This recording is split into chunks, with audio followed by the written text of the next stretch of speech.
Si vous vouliez empêcher l'Afrique de devenir une superpuissance, vous n'auriez pas besoin d'inventer une nouvelle stratégie. Le plan a déjà été écrit, testé et perfectionné au fil des siècles. Vous commenceriez par vous assurer que l'Afrique ne s'unisse jamais. Le moyen le plus simple de le faire est de maintenir les gens divisés selon des lignes ethniques, tribales et religieuses. S'ils commencent à travailler ensemble, rappelez-leur les griefs passés.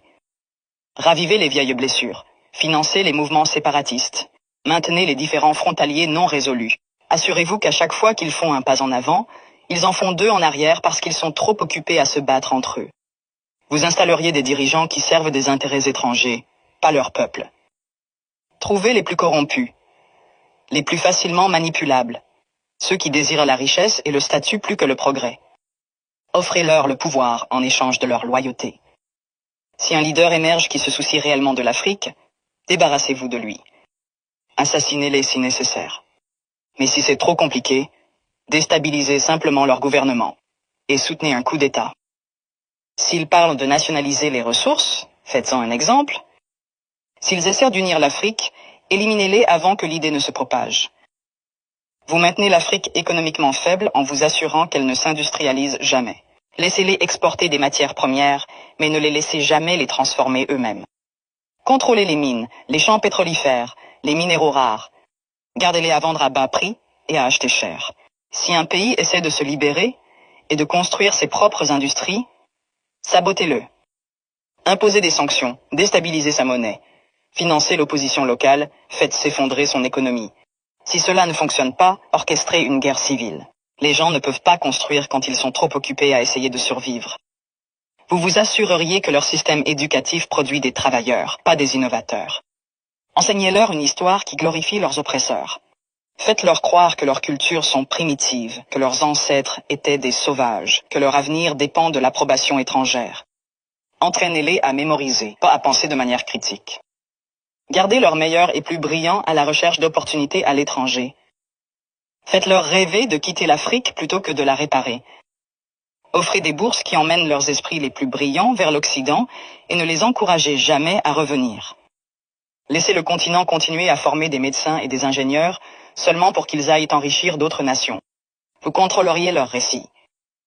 Possédez leurs médias, contrôlez leurs histoires, dictez leur image au monde. Faites-leur croire qu'ils sont corrompus, sans espoir, éternellement en crise. Inondez leurs écrans de pornographie de la pauvreté et de zones de guerre. Montrez-leur des publicités caritatives qui leur font croire qu'ils sont impuissants, sans l'aide étrangère. Minimisez leur réussite. Transformez leur victoire en incidents isolés. Si un pays africain développe une innovation révolutionnaire, attribuez le mérite à un investisseur étranger. Si un dirigeant africain met en œuvre une politique réussie, présentez-la comme une anomalie plutôt qu'une preuve de compétence. Vous vous assureriez qu'ils restent dépendants, les noyer dans la dette. Offrir des prêts avec des conditions impossibles. Les forcer à tout privatiser pour que des entreprises étrangères possèdent leur eau, leur électricité, leurs terres. Lorsqu'ils luttent, leur donner juste assez d'aide pour les maintenir en vie, mais jamais assez pour les rendre autonomes.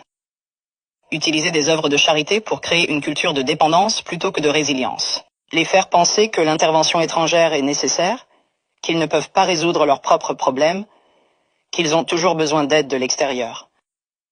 Vous supprimeriez leurs forces militaires. Maintenir leurs armées faibles, leurs industries de défense inexistantes. Leur vendre des armes pour qu'ils se battent entre eux, mais ne jamais les laisser développer une technologie militaire de pointe. Si un pays essaie de construire un système de défense solide, l'accuser d'être une menace pour la stabilité.